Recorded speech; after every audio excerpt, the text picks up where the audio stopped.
You're watching KLTX, Channel 15, serving the City of Lufkin. Today on City Hall Update, local artists put their work on display at the Museum Guild's annual art show. We will take you there to show you more than 200 pieces of incredible artwork. Whether you need something to occupy yourself or your children this summer, indoors or out, there's plenty to do in Lufkin and the surrounding area. From a myriad of summer camps to nature trails and local entertainment, we'll show you what's coming up.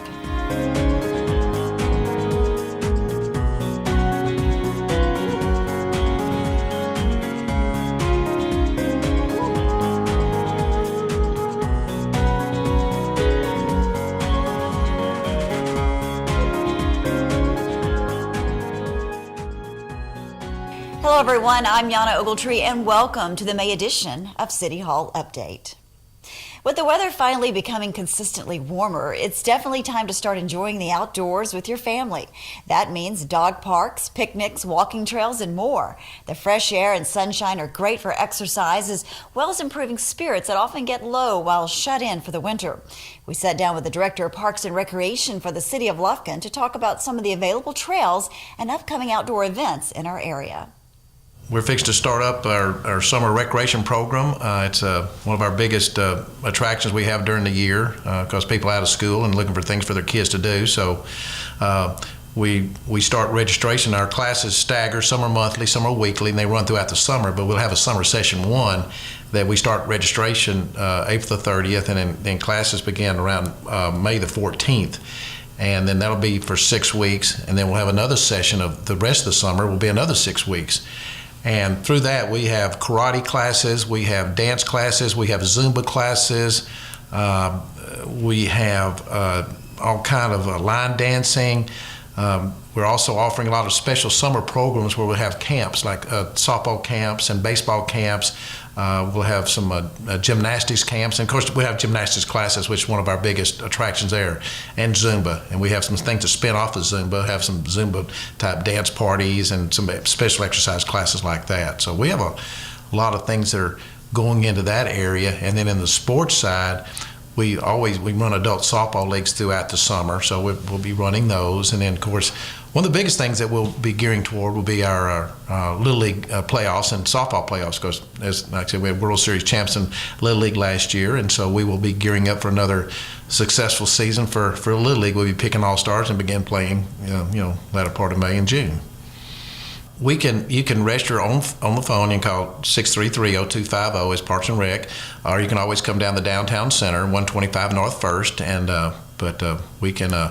we can take payments over the phone, or if you want to venture our doors, and we'll have programs will be coming out here in a few weeks that'll describe all of our classes. You can always go online at lufkinparks.com and pick up our program there and see what classes we have and times and things like that.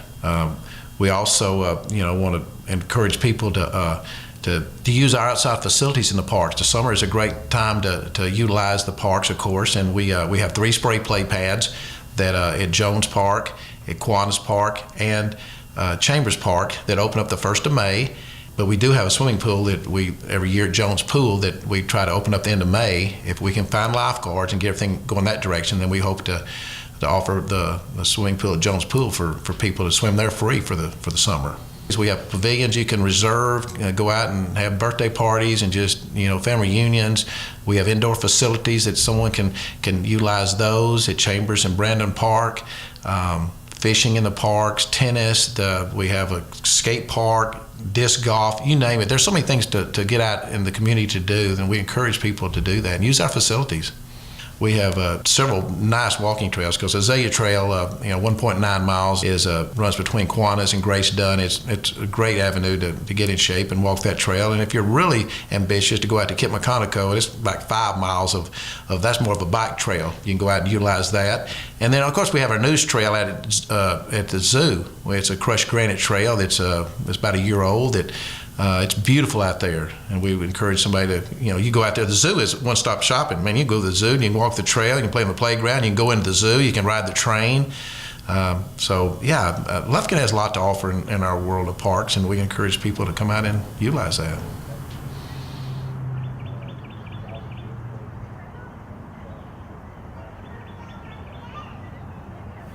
Break out the canoes and kayaks. It's time for the annual Neches River Rendezvous. This scenic 10-mile trip on the Neches River is designed to put you up close with the beautiful sights and sounds of East Texas. Event goers will enjoy a fun day of paddling down the Neches while taking in breathtaking views of forests and wildlife. When the paddling trip is concluded, a delicious hamburger lunch will be served. Shuttle service will be provided to and from the river at no additional charge. A modest amount of physical endurance is required to operate a kayak, and safety is paramount. Life jackets are required at all times. For more information or to register, go to visitlufkin.com. We'd like to welcome Gordon Henley back to the show. Of course, he is the executive director of the Allen Trout Zoo, one of the favorite places in Lufkin, and there's always something going on out there. Right now, they are busy with kiddos, with the camps, and which is, I mean, this is probably one of your most busiest times of the year, right? Yes, ma'am. It's nice to be back, Yana. Thank you. And we are very busy out there now with the school groups that are coming out, and with the good weather that we've had, a lot of people are coming, and we're really excited about what's going on. So in addition to all these camps that you're having for the next several weeks, you also have some other things happening out right. at the We zoo. have some things.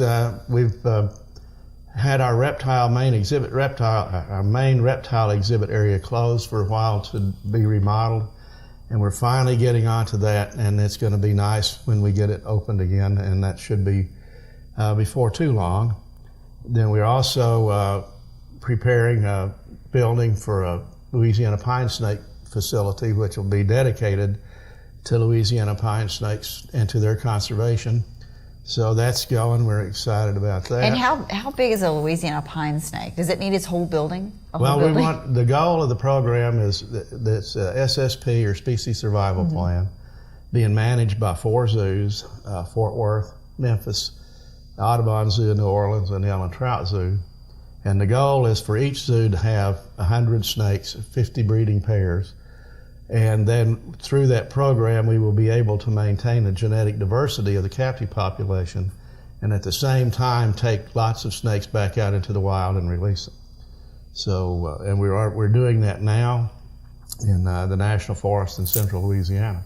And we were talking earlier off camera about one of the goals of the zoo is to educate people about animals and conservation efforts.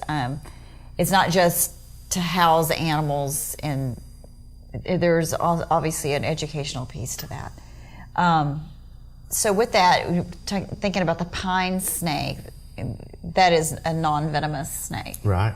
Obviously, you wouldn't be pairing and releasing venomous snakes all over. Just want to make that clear. Yeah, and we're not releasing them all over. It's a very restricted site that's monitored and patrolled to ensure that the snakes survive. Yeah. So it's important that people understand that this snake is a good snake. It's a good snake, and there's a lot of things that in the ecology of the system, that everything plays a role, and sometimes if you remove something, it has more devastating effects than having it there. And so there's a lot of things about the pine snake and its role in the ecology of the pines, that of the longleaf pine forest, that we still don't know, but we think it's important to have it there. And what does a pine snake look like? Well, they get to about 5 feet long. They're kind of yellowish with dark brown blotches. They have a real pointed snout because they burrow a lot, and they use that snout to dig in the dirt. They're constrictors, so they will wrap around their prey. They feed largely on pocket gophers, and some of that natural history is interesting because the snake will go in the gopher hole and down a gopher burrow. It encounters a gopher, and then it will push the gopher against the edge of the burrow with its body until it passes out, and then it's able to consume it. And it will continue down the burrow and consume all the gophers that are in there. And if it went after rats, it would do the very same thing. And then it spends most of its time in those burrows. Oh, that's interesting. Okay, so there are other upcoming fundraisers for... Well, our big fundraiser right now is for our project Gorilla Forest Reserve. And we're about a third of the way to our goal, and we will keep working. It will bring western lowland gorillas to Lufkin, and the exhibit is themed around a forest management area in Africa, so that we have our forest management areas here, and we can tie the two habitats together, the East Texas habitat with the gorilla forest. It'll be exciting for people to be able to see. Yeah. These are very fascinating animals. We were talking conservation. As we develop this exhibit, we will also be contributing to the conservation of the lowland gorillas in Africa in the wild. We'll be able to have people connect with the gorillas at the zoo and realize what kind of special animals they are, and know that we need to conserve those things. And they're very endangered in Africa through the bushmeat and habitat loss. And isn't it pretty unique to bring gorillas to a small zoo? It is. I think we probably would be one of the few zoos our size that would be exhibiting gorillas. Because it seems like it just in the last several years, Houston got gorillas. Is that correct? That's correct. Yeah. So and that's a big zoo, but so that's pretty special that we can bring gorillas here for everyone to see. Okay. So any other new and exciting things coming up for the zoo? Well, I'm going to mention our baby clouded leopards. We had 2 of those guys born on the 29th of March, and they're being hand reared, and that's part. They're in the SSP2 species survival plan, and the protocol for breeding them requests that you hand rear them so that the compatibility of the animals is good. If they're not, if they're mother reared, then oftentimes when you put 2 individuals together, one of them will kill the other one, and so that's not a very good thing for breeding. No. And so they are doing very good and fine. They're the first ones that we've had born at the zoo. And how old are they now? They are just about a month old. Oh. So that's exciting. And we have, some other babies. We had 5 raccoons born. That's a first for the zoo, too. Really? So that's pretty nice. And another cotton-top tamarin. And just recently, yesterday, as a matter of fact, our new director of public safety, who had been vacationing out in Central Texas, found an orphan porcupine. And they cared for it for about 3 days, and then they brought that to us. And so this is the first North American porcupine we've ever had, and it's a small youngster. And so that's kind of nice to be able to do that. And I want to say that the only reason that they brought it to us and not left it is the mother had abandoned it, and they had observed it for about 3 days beforehand. So it didn't have much of a chance to survive in the wild. Yeah. Well, that's good that they were able to bring it back from Central Texas. You go on a vacation, you come back with a porcupine. Yes. Who would have thought? Well, Gordon, thank you for joining us on thank City Hall you, Update Anna. and giving us information about what's going on at the zoo. And it's always something fascinating going on out there. And we invite everybody to come out. We're open every day from 9 to 5. We close entry at 4:30, but once you get in, you can stay till 5. Yeah. It's a great place to connect with wildlife, and it's a great place to have a family experience. absolutely, lots to see. And of course, the park right there is beautiful as well. So just go out and make it a whole day. Gordon, thank you for joining us on City Hall You bet. Update. It's my pleasure. I'm proud to talk about a man who has been a part of the Ashland County Sheriff's Department for 13 years. He has served in every capacity, from patrol to domestic violence to anything else that was needed. Ladies and gentlemen, there's your hero to know and talk about, Sergeant Red Silver. Thank you, sir.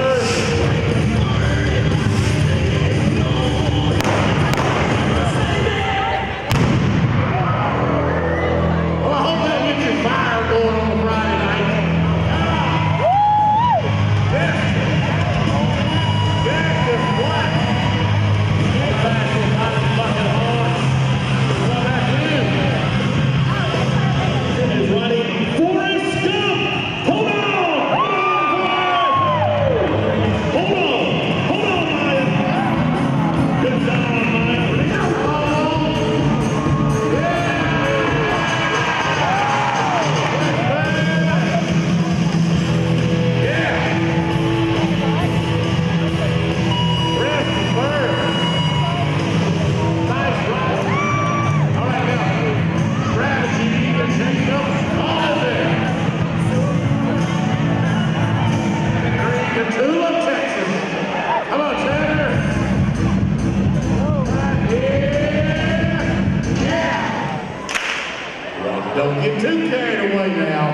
want some of that, cowboy? Yeah.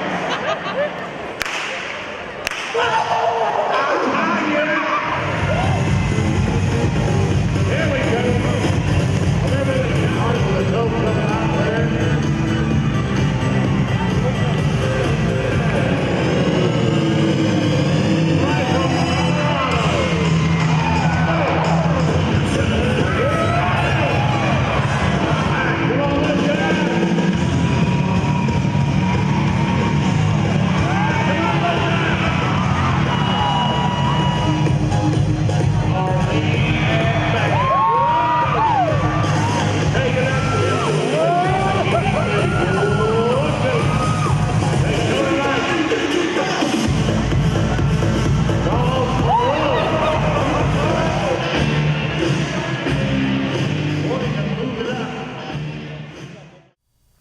The Lufkin Art Guild just wrapped up another phenomenal spring show where local artists put their works on display for the public to enjoy and a chance to win top bragging rights. The show culminated with a reception where the public had a chance to visit with the artist.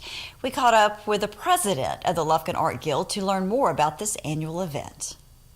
Okay, this is the Lufkin Arts Guild Spring 2018 show and sale. We have artists, I think we have 218 pieces in from 50 different artists. We have some new artists, and that includes some schools.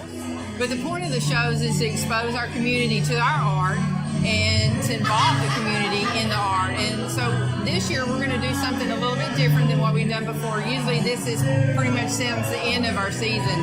But instead we're going to do community projects aimed at children from the ages 5 to 15. Some of the things that we're looking at doing is going to be an art walk where they start a project at one station and they have to do the whole walk to get the whole project completed. And another one of the projects that we're working on doing is we're trying to get a graffiti where we can put panels up in front of boards, and then we'll do graffiti art, and then we swap them out every month. And so I think that would be something new and fun. It's not something that we don't normally do, but those were a couple of the projects. Devin has been working on some projects too. They're techno projects, so I'm gonna let him go into that. I've been helping out with the Instagram, YouTube, and Facebook pages. I've been trying to get us to have a more social media platform. And so because the younger generation tend to lean towards those platforms, and so we're going to profile all of our different artists, and it's not just like our members or whatever, but anybody that shows a presence in Lufkin. The Lufkin Art Guild is always looking for new members, so if you have an artistic flair, even just as a hobby, they'd be happy to have you. Even though they are working on becoming more technology friendly, currently the best way to get in touch is to call.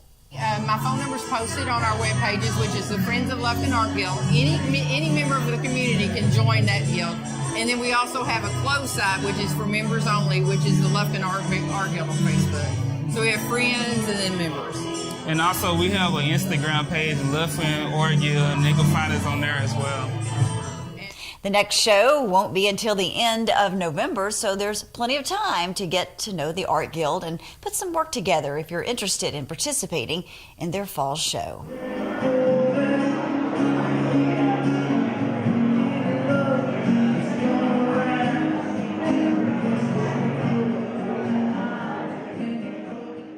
If you missed the Art Guild show, there are several exhibits up right now at the Museum of East Texas, from still life paintings to feathered fowl photography and more.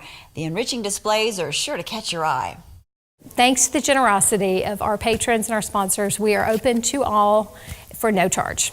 And the only things that we charge for are our Festival of Trees and our memberships. But other than that, and our fundraiser that we have in September, but we are a free museum that's up in the community. This museum was really started so that the people in our region could be exposed to art. If they couldn't get away to a big city, we could bring it to them. So we're so proud of that, and we've had that tradition going since we opened our doors in 1976. And it's because of our patrons and the fantastic community that we're in. But we are always free. We have community events throughout the year. We have Super Saturdays. We have our gala for our members, just some really special things that over the years have become traditions the community comes to expect and enjoy. We have a lot coming up at the Museum of East Texas right now. We are so excited. We have several exhibitions going on, and the first one is Connie Thompson, a retrospective, and it encapsulates works from Connie's life. She is a local photographer and artist and is incredibly talented. She's done landscapes, portraiture, black and white, color, all kinds of different things, and they're exhibited mostly in the main galleries, but throughout the museum as well, and those will be on exhibit through May 29th. She is just a remarkable woman. You'll really enjoy coming to see her things. She's also been exhibited in the White House. She's won several national awards, and we're very proud to have her things here and for all of our community to see her works. We also have a up-and-coming local artist named Blake Bean. And Blake has worked in collaboration with Benitha Bennett. She went actually into stores and took photographs of stuffed animals. And then she took those photographs of stuffed animals and gave them to Blake, and Blake has painted them into these really interesting, kind of kitschy, fun little works of art. And then the frames of all of them are comic strip characters.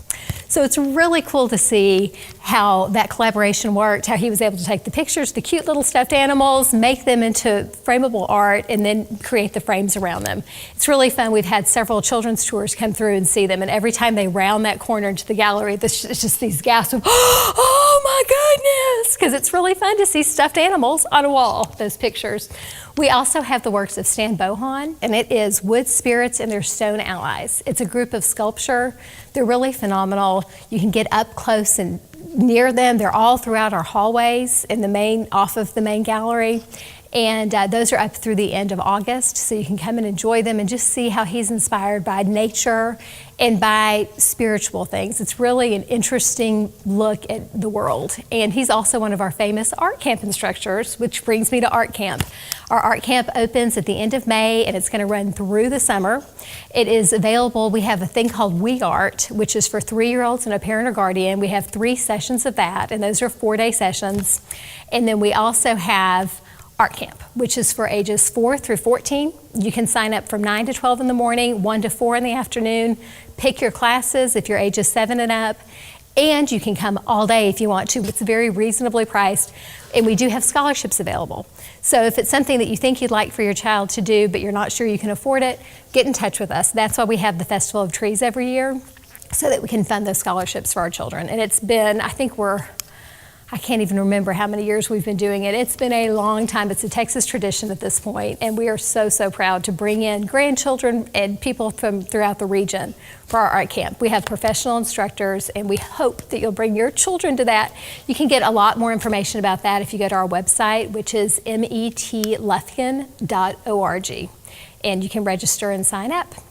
Another exhibition that we have going on throughout the summer is Janelle McCall's in her garden.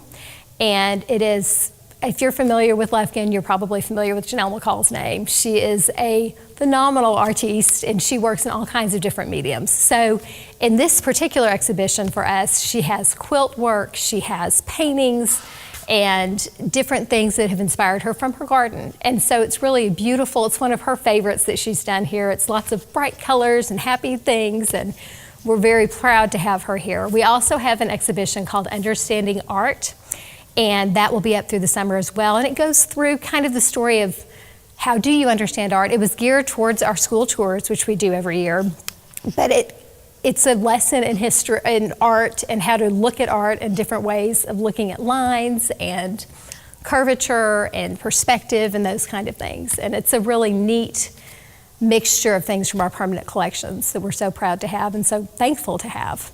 Another exhibition that we've had ongoing for a while is Ann Pfeiffer Reyes, and we have her edibles, which are darling little pictures of fruits and foods and delicious things you can eat. And then we also have her watercolors. And Ann is just a very special person to this museum. She has served as our education curator, our interim curator of art. She has helped with everything that we've done for years and years, and we're so blessed to have her. And she's an artist on top of it all. She also teaches at our art camp. We also, this summer, will have adult classes. Speaking of Ann Pfeiffer Reyes, she will help teach some of our adult classes. Again, for information on that, go to our website, metlufkin.org. Those have been popular. We just started them about 2 summers ago, and it's really a fun time. If you're an adult who has any interest in art, whether you think you have any talent or not, you get to come play with paint or sculpture or any of the different mediums that we offer during the summertime. So we look forward to seeing you soon. We'd like to welcome Mr. Don Glenn to City Hall Update. He is the co-president of the Angelina County Community Theater. Yes. Thank you for joining us. We were talking off camera. It's such a real treat to have Don join us. First of all, before we talk about the local theater, I'd like for our viewers to understand what your background is, because it's so impressive. You just didn't decide to come and start a theater or help with a theater in Lufkin, Angelina County. Your beginning in theater was a long time ago. Right. Tell me about that. Right. One of the things that I really love about the theater is that there's always this opportunity. There's always this door, and there's always someone there to say, come in. And that's what happened to me in the theater. I had so many people when I was in high school and in college that was very supportive. I went on from the University of Houston after I graduated and went to New York. And I was there for 1 week in New York, and I was thinking, oh my gosh, what am I going to do here in New York? I'm so young, I'm so vulnerable. There's 8 million people climbing on top of everybody.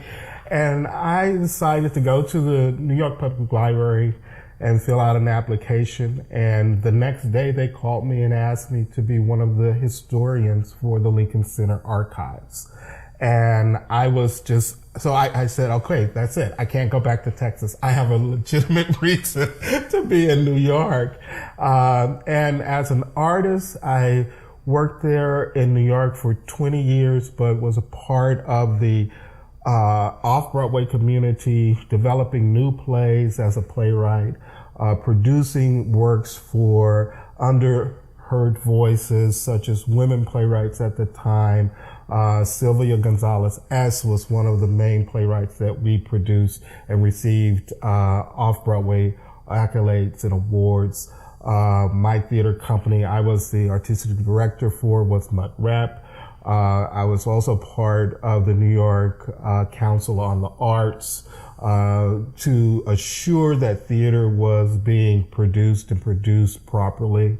I had a great deal when it came to working in the administration to support art with equity and supporting actors, supporting directors, and making sure that they were being treated properly, and being a part of just seeing this amazing art all over the city, from Broadway to off-Broadway to as far as going out to Jersey to see wonderful productions.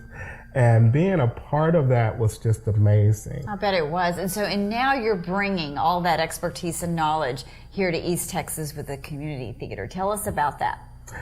It has been just wonderful. It has been fascinating because we wanted to reach out to community and be involved in the Lufkin, Angelina County community. And one of our productions was a show that I wrote, was King Umps. And that was the first time for a cast of nearly, I want to say 15 people, was their first time being on stage.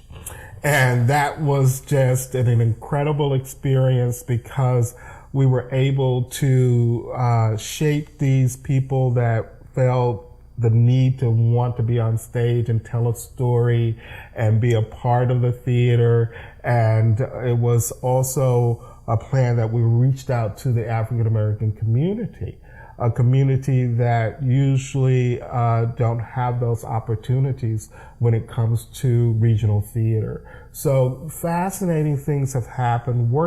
Our last production I directed was Still Magnolias. Mm-hmm. And that's always a favorite. It's a great storyline. People just loved it. They literally wrote us comments saying that I laughed, I cried, my son and I. And that was a father and son who wrote that. It's that they laughed and they cried and they had so much fun. So being able to produce theater and to be a part of the arts and give this to a community that is lacking of the theater arts. It's an amazing experience.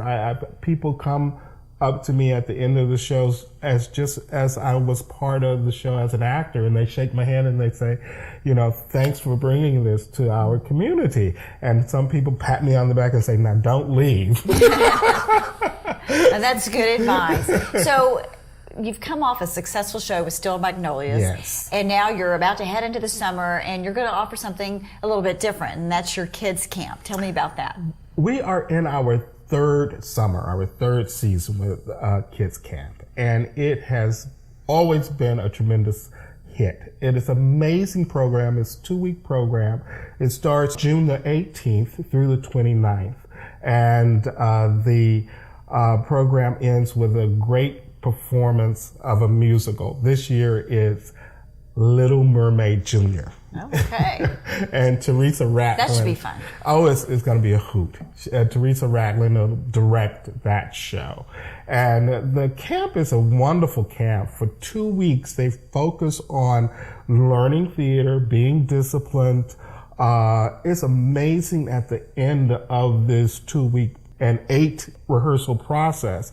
The kids they know their lines, they know the music, they know the dance steps, and kids from the grades 4 through 10th grade are what we focus on. It's just amazing. When you can actually give discipline to children, they will listen. And it's a wonderful program for them. They bond, they make friends, especially for students that it's hard to make friends in a regular school setting. This gives them an opportunity to let their hair down. And what a wonderful way to expose them. It's so early on to the theater and the fine arts, and so I applaud you all for that. That's really great. So how do you sign up? How would you get your child signed up? You will go to the Angelina Community website, angelinacommunitytheater.org, and all of the information for our campus there. The forms that the parents would need to fill out, the information regarding how long the camp will be, and the dates as well. One of the things that we are so grateful to the community about is that Lufkin gives, and Lufkin gives when it is needed. Lufkin gives when another community person is needing their warmth and love. Betsy Baldwin Sundstrom, community person who has grew up in Lufkin and went on to teach in Austin. She passed away from cancer, and our community here in Angelina, Beverly and her other classmates of 1986 got together to give scholarships, raise money for scholarships for kids that would like to come to kids camp that couldn't afford it. So they raised a great deal of money for this, and so we will have a great camp and provide this special opportunity for students that would never have this chance before. So if you don't get the scholarship, what is the cost of the camp? The cost is $230 and that's for the 2 weeks. 2 weeks. And what are the times during the day? During the day from 8 o'clock to 4 o'clock. Oh, okay. Well, It's a full day. It's an intense camp. It really is. Yeah. Okay. So after you, so how many children do you expect? What did you have last year? We're expecting about 40 kids this year. Last year we had 34 kids. And you can only take so many. And we're growing. I mean, we're at the point now that if the deadline for applications to come in is June the 8th. So, and every slot is usually taken. And the kids, they really learn dance, they learn the music, they learn all this incredible stuff.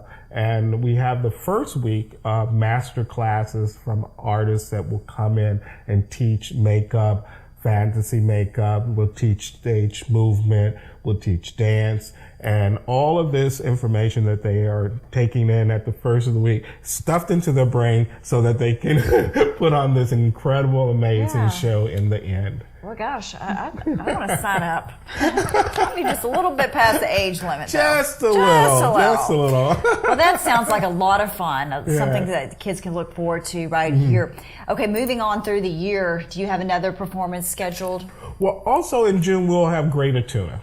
We were given the rights to do Greater Tuna, and it's very hard to get the rights from the organization because they're always out there doing the show themselves. Joe Sears and the rest. So we're excited about it. We'll be able to do it for 2 weeks here in Lufkin at the Silo, a large banquet hall here. And the cast of characters are just incredible. 2 men playing at least 10 characters apiece, from older characters, older women, older men, and young teenage characters. So it is just a hoot. It really is. I'm familiar with it. So have you already cast the show? We are in casting process, and since this is just a 2-man show and I'll be directing, I think we'll be able to cast it quite quickly. Hopefully you'll find the right people for those roles. Well, Dawn, thank you for joining us here on City Hall Update. It's been fun. Yeah, it's been a lot of fun, and I appreciate you sharing all this great information. The Angelina Community Theater is kind of a hidden gem, and so I'm glad that the word is getting out there and it's becoming so popular. We are so proud. Absolutely, so proud. You have a lot to be proud of, and we appreciate you coming back to the area and offering your expertise to help enhance the theater right here. Thank you. Moving on from the arts and out into the trees, the Texas Forestry Museum also has a number of events coming up. From Eek Week to its Bonfire Bash, there's no shortage of educational events that can make learning fun. We dropped by the museum to find out more. The museum will definitely be open throughout the whole summer. We'll have Tuesdays at 2 during the summer. That's actually starting on, I think, June 5th, if I'm correct about it. But it's every Tuesday at 2 p.m. We'll read a children's story and then also have a craft or an activity with it. And that's free for the public, so anyone can come. And it's pretty much a great time because you get to see all the little kids do different kind of crafts and that kind of stuff. But we're also open Monday through Saturday, 10 a.m. to 5 p.m. So the Forestry Museum has a couple events coming up in May and June, and first one is May 18th. It's going to be from 6 to 8. It's called Sawmill Sampler, and it's basically an event where people can come, buy a ticket, and enjoy things that would have been in sawmill life. So we'll have like Dutch oven cookers will be exhibiting what they can do. We'll also have an exhibit about canning that someone can come and look at and learn about that type of skill or hobby that people still do today. There will also be free pony rides and a petting zoo for the kids, and with the purchase of a ticket, of course. But we'll have Susan's Studio Dance with their cloggers here performing. We'll have the Harts Family Band playing music that's kind of more bluegrass, kind of country-esque music. And then we'll just have all different types of food that people can sample from different places throughout Lufkin. So like Stringer's Lufkin Barbecue or Cotton Patch, and then also Catfish King. They're all providing something that people can eat and sample from that. The next thing that will be coming up in June is going to be our June 7th Bonfire Bash. It's more of a family event where people will come out, and it's from 6:30 to 8. It's June 7th, and they'll be able to basically go back behind our trail, do a scavenger hunt. There'll be music. The Texas Forest Service is coming to actually talk about how to build a fire safely, so they'll learn how to do that. You'll be able to roast some s'mores over a fire and that kind of stuff. So just a great way to kick off the summer.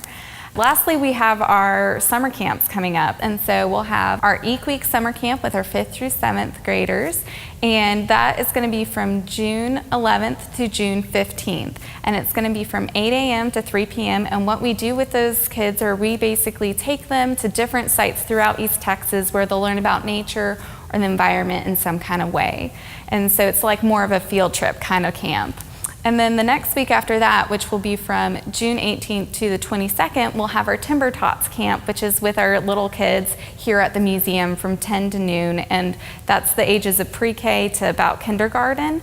And we'll have them learn about nature, and we'll do activities outside and crafts and do a couple of games and that kind of stuff. So they're really fun things to have kids enjoy and learn about nature. If you're looking for some other activities between camps, you might check out Kurth Memorial Library. From technology classes that teach you how to use iPads or Microsoft Word to story times for children, young adults, and families, they have events of all kinds running every week. There's a Lego club where teenagers can unleash their creativity and craft skills. They even host bilingual story time. The best part is, it's not just right now. The Kurth Memorial Library constantly has events going on all month long, all year. For dates and times of specific events, go to visitlufkin.com and click on the events calendar. The Texas Department of Transportation held a press conference recently to recap the statistics on traffic crashes and fatalities in work zones. Here are a few of the highlights. At any given time, there are more than 2,500 active work zones in the state. In 2017 in Texas, there were 27,148 crashes that occurred in roadway construction and maintenance zones. Of that number, there were 199 fatalities and 813 serious injuries. 82% of those were motorists, 14% were pedestrians or cyclists, and 4% were workers. This number represents a 5% increase in crashes and a 9% increase in fatalities over the 2016 statistics. In the city of Lufkin, there were 33 traffic crashes that occurred in work zones, with no fatalities, but one serious injury. As part of TxDOT's Work Zone Awareness campaign, this year we are highlighting the Move Over, Slow Down law that is in effect and is being enforced. In 2017, we had 4,146 officers that were dispatched to traffic crashes in the city. The number one factor continues to be fail to control speed. We had 450 of those. These are typically rear-end collisions, is what you see whenever you say fail to control speed. Anybody that's going through a work zone needs to realize that if they are speeding through a work zone, the fine is doubled in these work zones. The director really made a good statement talking about the move over law. He said our highway patrol troopers and other officers risk their lives every day for the people of Texas, and their safety is particularly vulnerable while working on the side of the road where the slightest mistake by passing a motorist can end in tragedy. Simply just move over and slow down, and really that's just like I said, just simply move over and slow down. Big things are happening in the Economic Development Office at Lufkin City Hall. Since Bob Sanford took the job as director of the department late last year, he and his team hit the ground running. We got him to sit still for just a minute to tell you about some of the exciting news at City Hall. Thanks for giving me the time today to talk about the exciting things happening in the city of Lufkin. So we've been super busy. We've got 3 projects that are completed, and those are going to bring a total of 180 jobs to Lufkin. That's really exciting, and it's going to be a total investment, capital investment of over $14 million. So when you combine those together, that's a really good incentive package that's really going to boost the economic well-being of the city of Lufkin. Those three projects were EChem, which has a project here in Lufkin and another one in the UK. So that's a real big expansion. We hope that's going to get better in the future as well. We're working closely with those guys. We had Lockheed Martin. Lockheed Martin is a national company, has operations all over the world. They're based in Bethesda, Maryland, have a super operation here in Lufkin, Texas, and they've just added 125 new jobs. So that's got some growth potential, we hope, and look forward to doing that. And of course, Overseas Hardwoods, that was a retention of 15 jobs and then the creation of 15 jobs, and they're going to add $2 million to the local economy. And so let's keep in mind when we talk about this is 180 jobs, $14 million capital investment. That's just direct.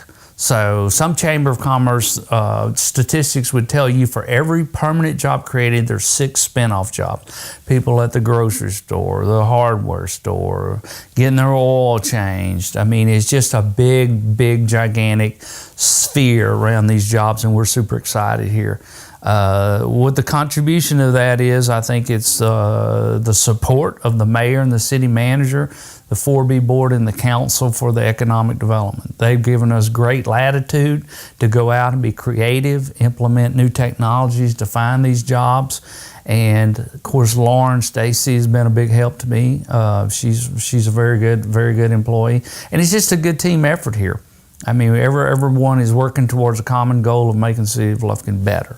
And so that, at the end of the day, that's what we're trying to do. Thanks to the tireless efforts of every member of the team that is helping to make these wonderful announcements possible. Even more good news is on the horizon for the city of Lufkin. We'd like to welcome Jackie Zimmerman to the show. She is the president of the Winnie Berry Humane Society right here in Angelina County. Jackie, welcome to the show. Thank you. So a lot of things on tap for the Humane Society. Coming up pretty quickly is the golf tournament. Yes. And that is the biggest fundraiser for Winnie Berry, right? Yes, so tell me about that. It is our annual event. It is a fun golf tournament. We hope people don't get too serious, but it is still, it's a 4-man scramble. We are looking for donors, sponsors, and obviously teams of 4 to play. It's going to be a fun day. It's called Dog Days of Summer because it is June the 15th, so it's going to be hot, but it's going to be fun. We're going to have food. We're going to have lots of prizes, and it all raises money for the shelter to help our homeless cats and dogs in our area. And I think it's important to point out that this is, like I said, the largest fundraiser, but also the Humane Society of Angelina County does not accept or does not get funds from the National Humane Society. So it survives off of local donations, right? Yes, there's nothing from the National Humane Society. There's nothing local. There are no city funds, no, we have to apply for grants. We have to ask for donations, and that's what we live off of, these fundraisers and donations and grant money. So, and we're a small shelter. We are the area's only no-kill shelter. So we take animals in as surrenders. We don't pick them up off the street, but we bring them in as owner surrenders, and we give them homes, and until we can find their forever home. And the shelter also works closely with CURTH, Animal Adoption Services, with the city so when there are some openings, some kennels that are open, that they will go over and work closely with CURTH to take animals from the city shelter that are adoptable and put them in to the Humane Society facility. Yes, when we have room for that as well, because we want to save as many animals as we can and find them homes, because all pets, they make our lives better, we make their lives better, so it's awesome. And I think it's fair to say that all local animal welfare organizations, we all have the same goal. It's to save animals and to promote spay and neutering and controlling the pet population. So it's important, that all these agencies work together, and I think that in Angelina County they have done that very well and to help with those efforts. So let's go back to the golf tournament. That is June 15th, like you said. How do you sign up? How much is it? We have several different sponsor levels.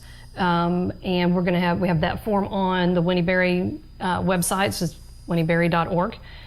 We have around town, the golf tournament is held at Crown Colony, so they have the forms for teams. It's $500 for a team, or if you're just out there and you want to play and you don't have a team, it's $125 a person. That gets, that's in the tournament. That gets you lunch. There's a fajita dinner afterward. We're going to have some other prizes. We're going to have some fun things going on. We have some giveaways like the golf towels that we have sponsor for. East Texas Asphalt. East Texas Asphalt. They've sponsored our golf towels, so we have good giveaways like that. And then we're also going to have a putting contest, and to get in the putting contest, it's $20 and you get 2 mulligans. And people who play golf know they'd like to have a mulligan. And the putting contest is a $100 cash prize, so that's kind of fun. We also have made it more fun because we have what we call a throw. You can buy a throw, and so you can throw the ball. Instead of having to hit it, maybe it'll go a little further, or a little shorter distance. If you're trying to chip up onto the green, you want to throw it up on the green instead of trying to chip it up. If you're like me and you can't chip well, so I use my wedge as well. I just can throw. That sounds cool. And then there's a 5-iron off the tee, which once you hit the 5-iron off the tee, then you take you can tee it up from that spot, and that becomes your tee shot. So you kind of get yourself further down on a par 5. You get yourself further down the fairway that way. So they're just fun things, and that's what this tournament really is. I mean, it's raising money for dogs and cats and the fun that they put in our lives. So I think that's kind of where we are with this tournament. Yeah, it sounds like it's a great event. It's been a great event, and usually the community comes out and supports it 100%. So right now, taking teams and sponsors. Is there a limit for the amount of teams? We could do two flights. It'd be like 36 teams. Yeah.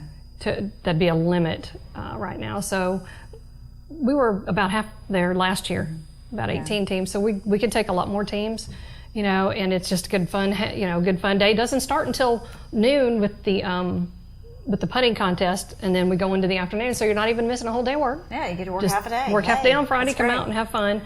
This year too, though, we're having a raffle. We've not done this before. We have several great items that were donated for a raffle, and we're going to be selling those starting probably next week when we have the tickets, and we'll sell them all the way up through the tournament day. Yeah, and so you brought that Yes. some of the. So let's read off some of these raffle prizes. So so you don't have to play golf. Nope. You can just sign up for these, purchase a raffle ticket. How about free Whataburger every week for 1 year? Who wouldn't like that? Yeah. And then we should probably put a gym membership on here after that. But that's great. Multiple veterinary services from Southwood Drive Animal Clinic. And we have those listed out too. And those are what does that include? From Southwood, a spay or neuter on a dog or a cat, or a complete dental cleaning on a dog or a cat, annual checkup, vaccines, some exam and heartworm tests, and 1 year supply of heartworm, HeartGuard for dogs, or Revolution for cats. Yeah, and that's so important, especially living in East Texas when mosquitoes are rampant. Yes. You want to make sure you keep your animal on HeartGuard or some type of heartworm preventative. Mm-hmm. And then, of course, East Texas Veterinary Clinic also is doing a new patient visit, a heartworm test, and a 1 year supply of flea, tick, and heartworm preventative. So that's a great buy as well. And then we have other things for, your animals are good and taken care of. There's jewelry.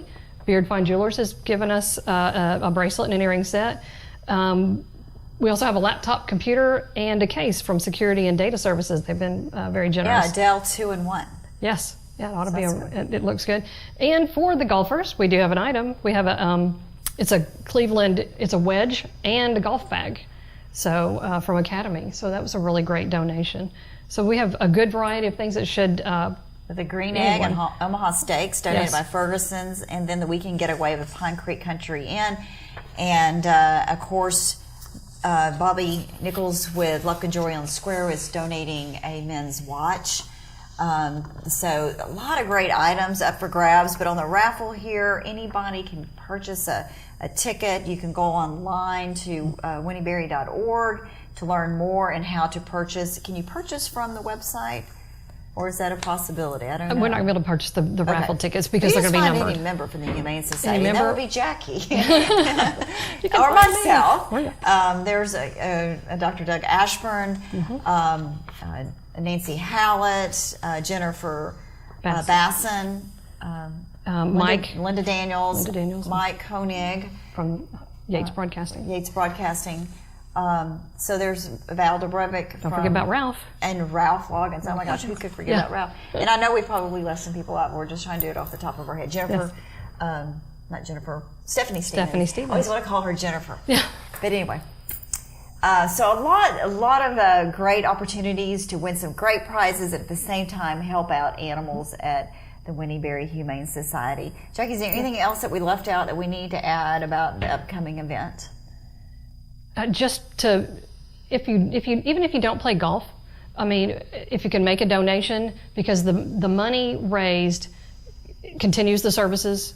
So, I mean, you don't have to play golf to be a sponsor. You can sponsor a team and not play golf. We have a lot of golfers out there that would like to have a team or be on a team, or just donate, because all of the funds help feed, and provide care and shelter to homeless animals that we want to find their homes. Right, and I know you all probably read out in the media about the rescues that were made earlier this year in Trinity and Cherokee counties, and that was 83 animals, and the public really dug deep in their pockets to generously support those animals, and we've basically got the majority of them adopted out, but it has been a long process, but one that's definitely been worthwhile, and we thank the public for all of the donations and all of, not just money, but litter and food and paper towels and bleach and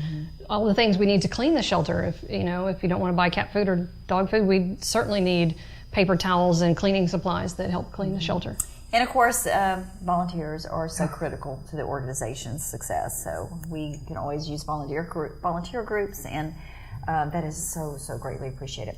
Jackie, thanks for joining us on City Hall and sharing that information about Dog Days of Summer. Remember, it is June 15th at Crown Colony Country Club. Go to winnieberry.org to learn more information or to sign up and participate.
Well, that's all for this edition of City Hall Update. Thank you for joining us, and we hope you will continue to watch for the latest news and information from Lufkin City Hall.